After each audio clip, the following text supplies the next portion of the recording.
Қазақстандық танымал продюсер Гүлзира Айдарбекова өз отбасының сүйікті тағамы туралы бар шындықты айтты.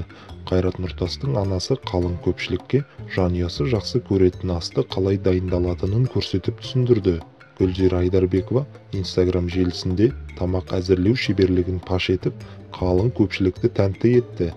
Ол жеке парақшасында ас дайындап жатқан сәтінен видео жариялап, асханадағы күнделікті тірлігін көрсетті. Белгілі продюсер келін болып түскен сәтінен бастап үзбей жасап келе жатқан тамағы туралы дайындап пайдалы ақпаратпен бөлісті. Қайрат Нұртастың анасы аталмыш тағамды қос келініне де бірден үйретіп қойған. Анашымның үйреткен май қамыры. Біреулер нан салма, ал біреулер май қамыр десе, ал біз бала кезімізден қазақша май қамыр дейтінбіз.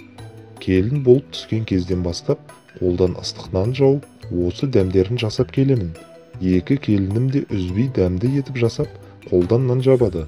Анашымның бұл дәмдері біздің отбасымыздың сүйікті асына айналып кеткен. Ал енді тура осы дәмді қыз келіншектер отбасыларына даярлап берсе, жанұясын әсіресе жұбайы мен енесінің қуантарына нақ сенімдімін, деген жазба қалдырды Айдарбекова.